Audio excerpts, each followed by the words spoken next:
Bom, quais são as matérias que não podem ser editadas através de medidas provisórias? Ou seja, assim como nas demais espécies normativas que a gente viu em relação a vedações, quais são as matérias que não podem ser veiculadas através de medida provisória, que aí precisa passar por um processo legislativo normal? Estão previstas no parágrafo 1º do artigo 62, que diz assim, o parágrafo 1º: é vedada a edição de medidas provisórias sobre matérias relativas a nacionalidade, cidadania, direitos políticos, partidos políticos e direito eleitoral. Essas matérias, elas são específicas, elas devem ser regulamentadas através de lei. Isso está previsto no artigo 22 da Constituição. Direito penal, processo penal e processo civil. Isso decorre do princípio da reserva legal, que dessas matérias elas devem ser veiculadas através de lei. Organização do Poder Judiciário, do Ministério Público, a carreira e garantia de seus membros. Isso são projetos de lei de iniciativa reservada a esses órgãos. Então, também não é possível o presidente da República editar medida provisória sobre esse assunto. Planos plurianuais, diretrizes orçamentárias, orçamento adicional e suplementares, ressalvados o disposto no artigo 167, parágrafo 3º.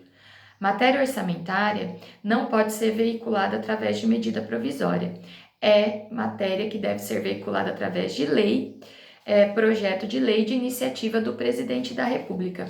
O artigo 167, parágrafo 3º, ele diz respeito à abertura de crédito extraordinário em caso de calamidade pública. Então, se tratar de um assunto de calamidade pública, que não dá para esperar a edição, todo o trâmite de uma lei para ser disponibilizado um orçamento, aí sim, em casos excepcionais mesmo de calamidade pública, o presidente da República pode editar medida provisória, mas é extremamente excepcional, tá? Anotem aí essa excepcionalidade do 167, parágrafo 3º. Assuntos que visem a detenção ou sequestro de bens, de poupança popular ou qualquer outro ativo financeiro. Com certeza, muitos de vocês não lembram, mas na época do presidente Collor, existiu um sequestro de bens de dinheiro de poupança das pessoas. Então, naquela época, teve o plano Collor, que sequestrou, no primeiro ano de mandato do Collor, ele tentando combater a inflação, ele editou uma medida provisória que bloqueava a poupança de todas as aplicações acima de 50 mil cruzados novos. Naquela época, muita gente ficou sem o seu dinheiro. Então, para evitar novos bloqueios através de medidas provisórias, novos sequestros através de medida provisória, a emenda 32 de 2001 colocou expressamente esta vedação. Matérias também reservadas à lei complementar. Se a Constituição disser que um determinado assunto é competência de lei complementar, reservada à lei complementar, não vai poder fazer.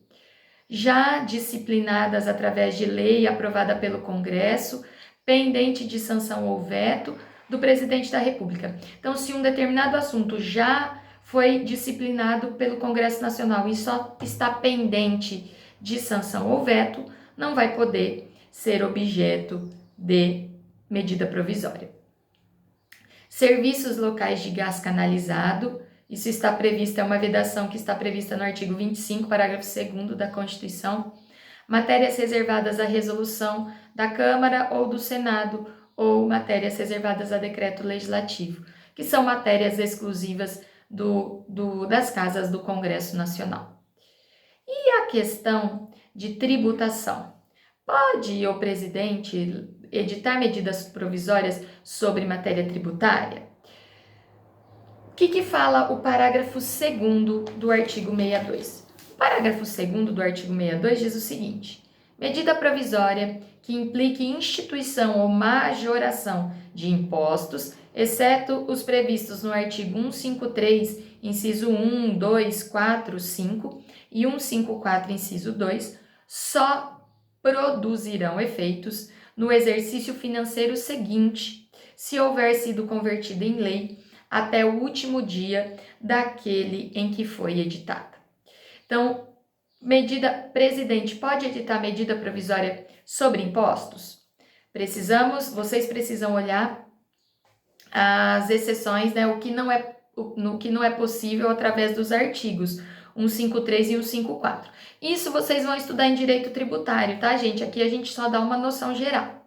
Então, em relação a impostos, pode editar medida provisória? Se não tiver, nesses casos proibitivos do artigo 153 e 154, o presidente vai poder editar.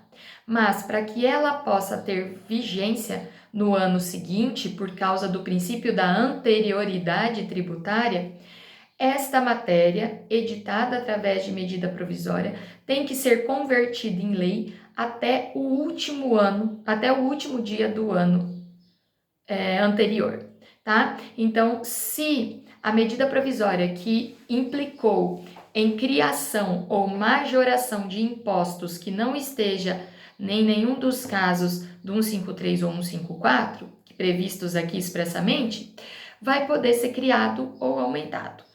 Desde que isso aconteceu em 2020. Para ela ter vigência em 2021, esta medida provisória ela tem que ser aprovada e convertida em lei até o último dia de 2020. A partir disso, em 2021, ela vai poder vigorar por lei. Ok, pessoal? Essas são considerações em relação a medidas provisórias. Tem aqui depois uns mapas mentais interessantes em relação à medida provisória.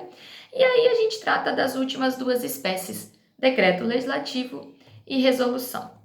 Decreto legislativo, ela é uma espécie normativa que serve para instrumentalizar e materializar os assuntos pertinentes ao Congresso Nacional. Então, assuntos de competência exclusiva do Congresso Nacional, previstas no artigo 49, e também para regulamentar os efeitos de uma medida provisória rejeitada, que nós vimos, né, quando a gente estava falando de medida provisória, serão regulamentados através de decretos legislativos. As regras dos decretos legislativos, as regras procedimentais, elas encontram-se previstas nos regimentos internos das casas. Qual é o quórum para aprovação de um decreto legislativo? Maioria simples. Lembrem-se, decreto legislativo não é passível de sanção ou veto. Portanto, o presidente da República não tem nenhuma participação na elaboração, aprovação e vigência de um decreto legislativo. A promulgação, quer dizer, o atestado de validade e existência deste decreto legislativo, ele é do próprio Congresso Nacional. Nós temos um assunto interessante que diz respeito a decreto legislativo de assuntos internacionais.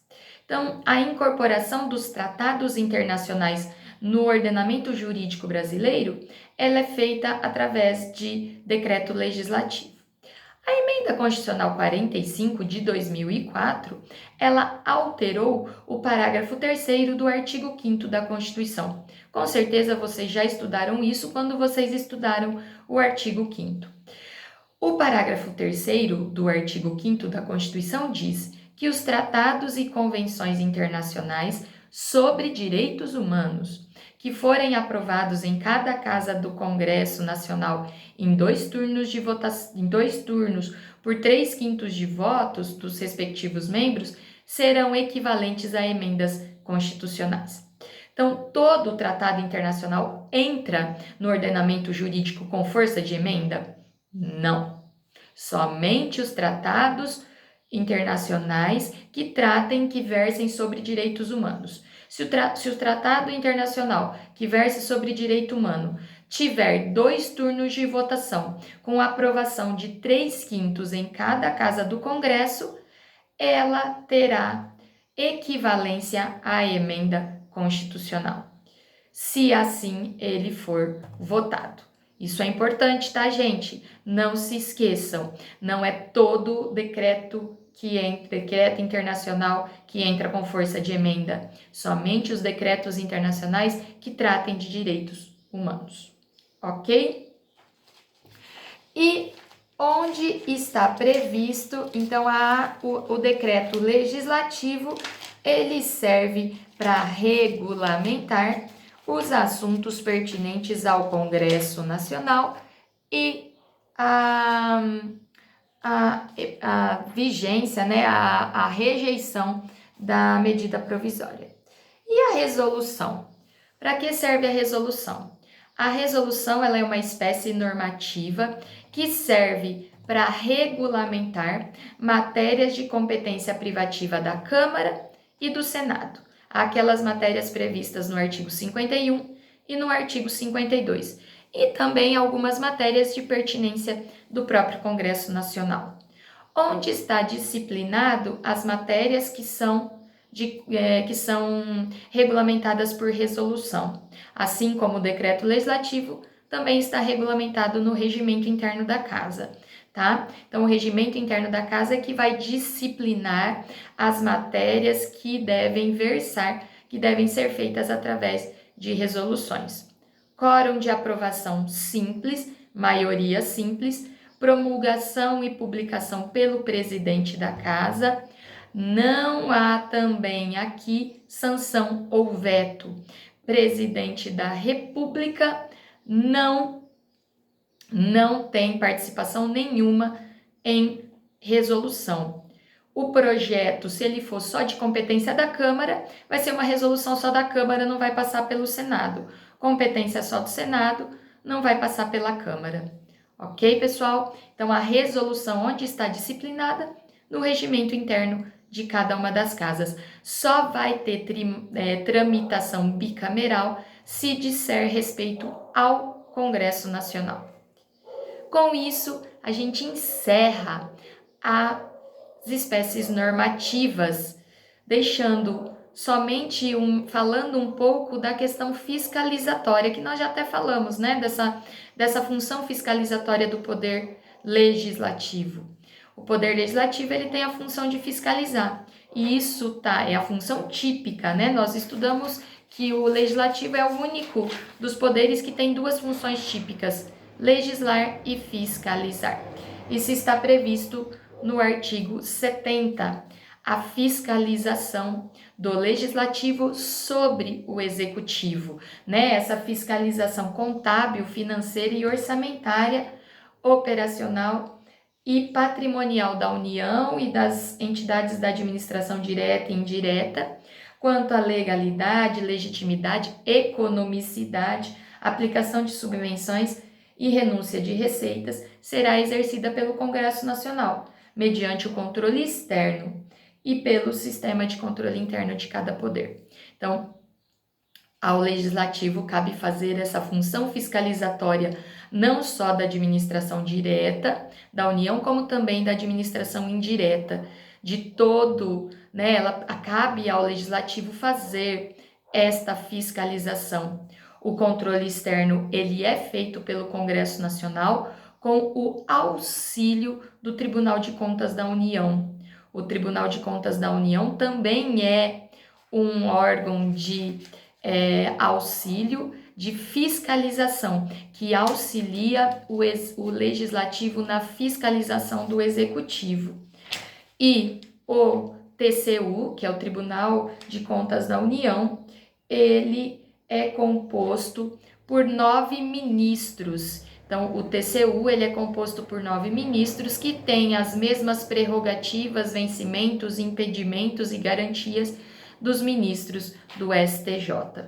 Cabe ao TCU fazer o julgamento anual das contas do Executivo, então eles fazem aí a apreciação dessas contas para depois serem remetidas ao Legislativo, tá? Então eles fazem ali uma análise. O TCU ele tem como função auxiliar o Legislativo na fiscalização externa. Só que ele fiscaliza também o próprio Legislativo, tá? Então, ao TCU cabe fiscalizar tanto o Legislativo quanto o executivo.